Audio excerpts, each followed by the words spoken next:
chào mừng mọi người đã quay trở lại kênh YouTube Tâm Linh của Tâm Thảo. Hôm nay tiếp tục sẽ là một câu chuyện tâm linh nữa. Và câu chuyện này có tên là Hồn Ma Chết Oan. Câu chuyện này xoay quanh một cái nhóm bạn và trong đó có hai người, một người tên là Hồng, một người tên là Chiến. Và cái ngày hôm đó thì bạn Hồng này cùng với mẹ mình đi xem bói, do bạn Hồng này sắp kết hôn mọi người. Sau khi mà xem hết tất cả mọi thứ xong rồi, hai mẹ con chuẩn bị đứng dậy và đi về thì bà thầy bói mới nói trong tuần sau bạn Hồng này không được phép đi chơi xa, cũng như là không được chơi ở gần những cái khu vực mà nước á. Bởi vì bà này xem thấy trong cái nhóm bạn thì sẽ có một cái người bị chết trôi á, cho nên là muốn nói cái cảnh báo trước cho bạn Hồng này thôi. Thì khi mà bạn Hồng nghe như vậy, bạn Hồng mới nói dạ để con căn dặn tụi nó không có được đi chơi xa vào khu vực gần nước. Bà thầy bói nghe như vậy chỉ có mỉm cười nhẹ và không nói gì thêm nữa cả. Trùng hợp một cái điểm mẹ của bạn Chiến lúc này cũng đi xem bói luôn. Và khi mà đi xem á thì cái ông thầy bói này ông mới nói trong năm nay nhà này sẽ có người bị chết trôi á. Thì theo như mọi người biết á, thực tế là chơi chung, nếu như mà mình chơi chung nhóm bạn mà 10 người đúng không, thì sẽ không bao giờ có chuyện đó chỉ chơi vỏn vẹn 10 người đó, 10 đứa đó nó sẽ chơi với 10-20 đứa khác nữa. Cho nên về cái việc mà ngăn cản là thực tế là không thể nào xảy ra có thể được luôn á. Và bạn Chiến này cũng vậy, thì cũng được một cái nhóm bạn khác của bạn Chiến á, rủ đi chơi ở Vũng Tàu. Trong cái nhóm đi chơi đợt đó thì có cái người bạn gái cũ nữa, và cái người bạn gái cũ của bạn Chiến lúc này cũng đã quen bạn trai mới rồi, cũng dẫn đi theo luôn. Là cái người đó tên là Thiết nha mọi người.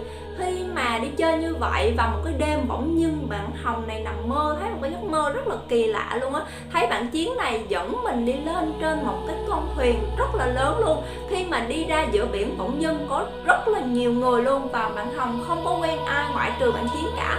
Thì cả hai bạn thân mọi người thì hay đánh nhau như vậy nè, bạn Hồng hay đánh vào bụng bạn Chiến, thì bữa đó cũng y hệt như vậy luôn. Thì khi mà đánh xong rồi bạn Chiến kêu đau quá thì bạn Hồng mới nói ủa tao đánh mạnh tay quá hay gì mà đau, tao vẫn như thường lại mà. Thì bạn Chiến mới mở áo mình ra, bạn Hồng mới thấy từ ở cổ nè mọi người đi xuống dưới là một cái đường mai rất là dài luôn nha mọi người. Và nhìn từ ở trên đầu xuống chân là nước ướt đẫm luôn. Bạn Hồng lúc này mới giật mình tỉnh giấc lại, người thì đổ hết mồ hôi luôn.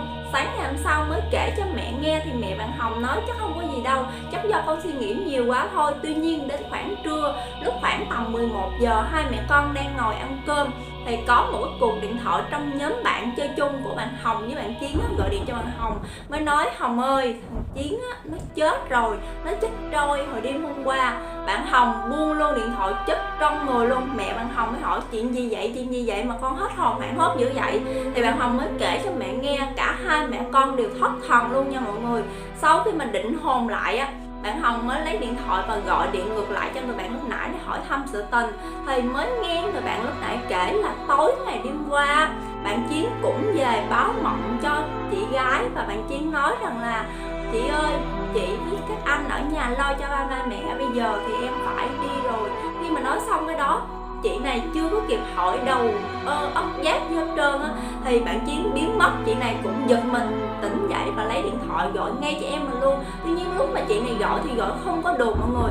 Thì chị này nghĩ chắc có lẽ là do mình nằm mơ thôi, mình lo lắng quá cho nó thôi, chứ chắc không có chuyện gì đâu, chắc giờ này nó đang ngủ. Tuy nhiên sau khoảng vài tiếng sau nha, thì gia đình bỗng nhận được một hung tin, nhóm bạn nó gọi về báo bạn Chiến đã mất rồi và cứu hộ đã vớt được xác lên rồi. Thì khi mà hỏi ra mới biết tối cái ngày đêm đó mọi người, khi mà cả nhóm ăn cơm xong rồi mới rủ nhau đi xuống biển tắm, thì cái bạn Thiết á mới đi xuống dưới tắm, do bị chuột rút với lại không có biết bơi nữa, cho nên là bạn Chiến này mới nhảy xuống và cứu. Khi mà không biết bơi, một người không biết bơi với một người biết bơi mà đi xuống nó khác nhau một trời một vực lắm mọi người. Bạn Chiến này biết bơi thì bơi ra ngoài cứu, còn bạn kia thì không biết bơi, cứ dìm đầu bạn Chiến xuống như vậy, dìm xuống như vậy. Đến khi mà cứu hộ chạy đến nơi á thì bạn Chiến đã mất xác rồi, và chỉ cứu lên được cái bạn Thiết này lên trên bờ thôi. Đội cứu hộ mới họp lặng ở dưới qua một khoảng thời gian thì mới kéo được cái thi thể của cái bạn Chiến lên bờ. Sau đó mới gọi báo cho người nhà biết. Tức tốc ngay đêm hôm đó luôn, người nhà chạy xe liền ra Vũng Tàu để lấy xác con mình về để làm đám tang. Ở nhà thì cũng có người ở nhà phân bổ nhà để rước thầy cúng về, chuẩn bị mọi thứ hết sẵn sàng. Tuy nhiên khi mà gia đình này đi ra đến cái bãi biển Vũng Tàu đó thì bỗng cảm thấy đau lòng tột độ luôn mọi người. Bởi vì á, thi thể của bạn Chiến lúc này nằm phanh thay ra nha. Pháp y thì mổ bụng ra để đó, không hề khâu lại cho con người ta luôn.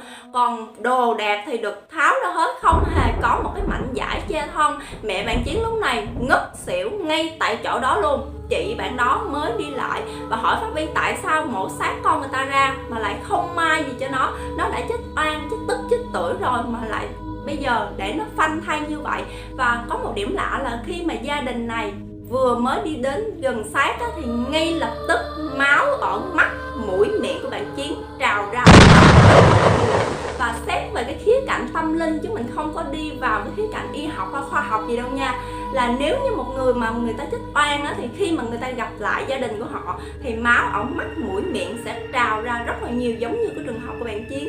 Khi mà gia đình đi đến hỏi thì pháp y mới nói lúc nãy là một người khác mổ xác ra, còn bây giờ là một người khác đến nữa, cho nên là chưa có kịp mai giá lại. Người nhà cự cãi với pháp y rất là nhiều luôn, và sau đó thì người nhà có thuê một cái người để mà mai lại đỡ cái xác để cho người nhà mang về. Mọi người thì do thuê cái ông này, ổng kiểu như là dân nghiệp dư á, không có chuyên môn là một bác sĩ á, cho nên là ổng mai lại nhìn cái mũi mai rất là xấu, nhìn nhì nhụa gớm ghiếc lắm kìa. Nhưng mà gia đình cũng đành phải chấp nhận vậy thôi và chích thêm một cái mũi thuốc nữa để có thể giữ xác mang về nhà mà không bị hôi thối. Khi mà mang xác đi về tới cửa rồi thì thầy Tụng á không cho mang xác của bạn Chiến này vào trong nhà, tại vì ông ấy nói khi mà ông ấy coi cái ngày sinh tháng đẻ cùng với cái ngày mất, giờ mất mà gia đình cung cấp á, thì ông ấy thấy là cái người này chết không có đúng giờ. Tại vì khi mà nếu như mà cái giờ chết xấu như vậy mà mang vào nhà thì chắc chắn năm sau nhà này sẽ có thêm một cái tang nữa.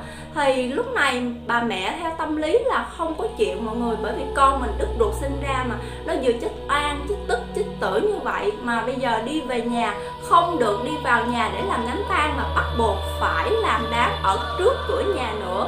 Cho nên vì thương con quá, bà mẹ này bất chấp luôn đem con mình đi vào nhà để làm đám tang, thì bỏ vào trong một cái quan tài mà ở trên là cái nắp kiến để mình có thể nhìn mặt vào người chết. Mọi người, cả cái nhóm bạn của bạn Hồng này hầu như ai đến cũng nhìn mặt cả. Riêng bạn Hồng này do là nữ cho nên cũng hơi sợ, với lại đi hôm trước cũng đã nằm mơ thấy bạn Chiến rồi, cho nên không có dám nhìn vào nắp quan tài đó. Và đó cũng là một điều may mắn luôn mọi người, bởi vì những cái người bạn mà sau khi mà nhìn mặt bạn Chiến xong cả tháng trời luôn vẫn còn ám ảnh, bởi vì thấy cái gương mặt của bạn Chiến lúc này đen đúa, sưng phồng lên rồi biến dạng nhìn rất là gớm ghiếc, cộng thêm cái thân thể lúc này đã trương phình lên rồi, nhìn thật sự rất là kinh khủng. Và máu ở mắt, mũi, miệng vẫn trào ra mặc dù đã được đem về nhà và khấn liệm xong rồi luôn nha mọi người. Thì sau cái bữa tang đó, cái ngày hôm đó luôn ấy, khi mà đem xác về thì cái bạn Thiết cùng với gia đình cũng đi đến thắp nhang. Bạn Thiết có nói muốn để tang cho cái bạn Chiến này, thì gia đình bạn Thiết không có chịu, bởi vì người ta nói là cha mẹ vẫn còn sống ở đây thì người ta không cho phép con người ta để tang một người nào khác hết đó. Cho nên là gia đình đó chỉ cho con của họ đến thắp nhang thôi, bởi vì họ nói sống chết là nó đã có số rồi, do số bạn này tới đó chết thì chết thôi, chứ con người ta không có gây lỗi lầm gì để phải mà để tang như vậy. Khi mà đám tang kết thúc á, những tưởng mọi thứ sẽ quay trở về với quỹ đạo bình thường, nhưng không hề đâu nha mọi người. Khi mà bạn Thiết này đi xuống phòng trọ để học ở dưới thành phố á, thì bạn ấy có đem theo cái di ảnh của bạn Chiến này để mà đốt nhang hàng ngày. Mặc dù cha mẹ không cho để tang, nhưng do nhớ cái ơn cứu mạng và luôn canh cánh cái việc tại do mình mà bạn này chết á, cho nên mới đem cái di ảnh xuống để mà thờ và đốt nhang hàng ngày. Và khi mà đến cái ngày mà đám 49 ngày của cái bạn Chiến này á, bạn ấy cũng về tham dự cái đám đó. Thì trong cái nhóm bạn đó cũng có bạn Hồng cũng đến tham dự luôn mọi người. Và khi mà tham gia đám đó thì bạn Thiết mới kể lại trong suốt 49 ngày qua không có đêm nào mà bạn Thiết này ngủ ngon cả.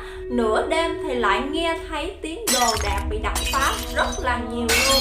Và đều thấy bạn Chiến này đi cùng với hai người nữa. Hai người này có lẽ là hai cái hùng nhân được đốt vào cái ngày đám tang xuống cùng với bạn Chiến mọi người. Ra đánh bạn Thiết này rất là nhiều. Ngày nào ngủ dậy người cũng bầm tím hết và thân thể đau nhức rất là nhiều.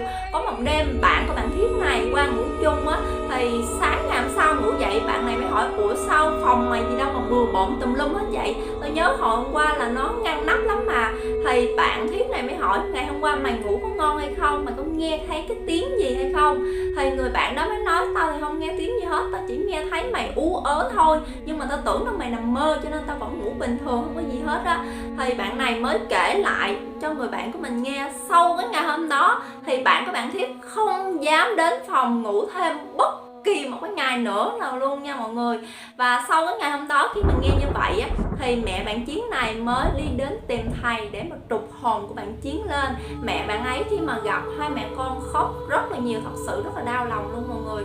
Thì khi mà hỏi ra thì mẹ bạn Chiến này mới nói: con ơi, nếu như con đã chết rồi á thì bây giờ con hãy siêu thoát đi, đừng có mà báo thù nữa. Bởi vì nếu như mà con có làm gì đi chăng nữa thì con cũng không thể nào mà sống lại được đâu. Thì bạn Chiến này không chịu nha. Mẹ bạn Chiến mới khóc và nói tiếp: con nếu như còn những cái điều gì mà con còn chưa có làm được, hãy nói đi, mẹ sẽ làm giúp con. Mẹ sẽ giúp con siêu thoát, đừng có trả thù nữa, đừng có gây thêm nghiệp chướng nó oán nặng hơn nữa.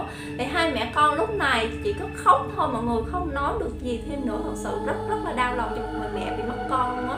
Khi mà cái sự việc đó xong xuôi rồi, mẹ bạn này đi cúng hết rồi á, thì cái bạn Thiết ở trên thành phố học á, dần dần không có thấy bạn Chiến về gặp mình nữa. Thì mọi chuyện cũng dần im xuôi rồi, cho đến một cái ngày mà cái bạn Hồng này á mọi người sanh xong nha. Thì khoảng vài ngày thì bạn ấy mới trở về nhà mẹ đẻ để mà dưỡng á. Thì khi mà bạn ấy đi vào tới cái căn phòng của mình, ở cái cửa phòng á, thì đột nhiên bạn ấy mới thấy á, có hai người đang đứng ở trước cửa phòng mình. Thì hai người đó mới rủ bạn Hồng đi đâu đó chơi. Bạn Hồng mới nói: thôi con không đi đâu, con bận phải ở nhà chăm con rồi. Rủ hoài luôn mà bạn Hồng không đi.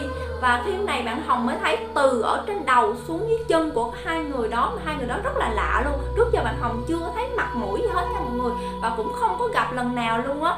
Thì thấy hai người này sao mà người ướt sũng hết luôn, giật mình tròn tỉnh dậy, người thì đổ hết mồ hôi luôn. Hỏi mẹ và kể lại cho mẹ nghe, thì mẹ bạn Hồng này mới nói: cái nhà này lúc trước á, là một cái ao nước, và khi mà xây cất lên á, thì mới lấy đất để mà san lấp chỗ này để mà xây cái nhà lên như hiện tại. Và khi mà đào móng xuống á, thì ở dưới cái mảnh đất này có hai cái quan tài nha. Chính vì vậy qua ngày hôm sau thì mẹ bạn này mới làm một cái mâm lễ vật để mà cúng bái lên. Bởi vì theo như những người già ngày xưa người ta nói, những cái người mà sanh xong cơ thể còn yếu thì rất là dễ thấy những cái hồn ma, nếu như không cẩn thận thì sẽ bị bắt hồn đi á. Và sau cái ngày cúng hôm đó thì bạn Hồng cũng không thấy nữa, cho đến một hôm khi mà bạn này ngủ, bạn này thấy một cái giấc mơ thôi rất là kỳ lạ, và cảm thấy thật sự rất là chân thật luôn mọi người, là bạn này gặp lại bạn Chiến nha. Thì bạn Hồng này mới hỏi: sao lâu quá mày không gặp tao, mày đi đâu lâu quá vậy?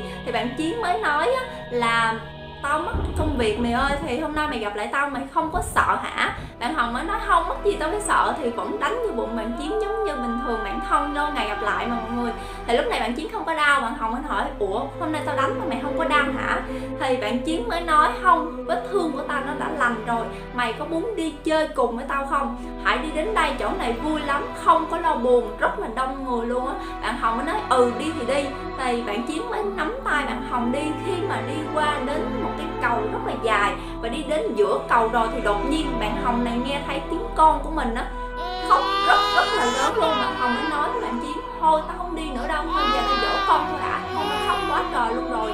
Thì bạn Chiến mới nói: kệ nó đi, có người nhà lo rồi, mày lo làm gì, đi với tao đi, chỗ này vui lắm. Thì bạn Hồng nói: không được, con của tao mà nó khóc quá trời, tao phải đi về. Khi gạt tay bạn của mình ra rồi thì bạn Hồng này mới quay ngược đầu trở về. Khi mà chạy qua hết cây cầu được đoạn, đột nhiên bạn Hồng này giật mình tỉnh dậy.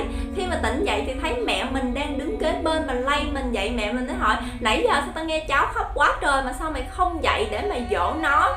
Thì bạn Hồng này lúc này mình mẩy đổ mồ hôi ướt hết tay chân thì lạnh ngắt luôn người.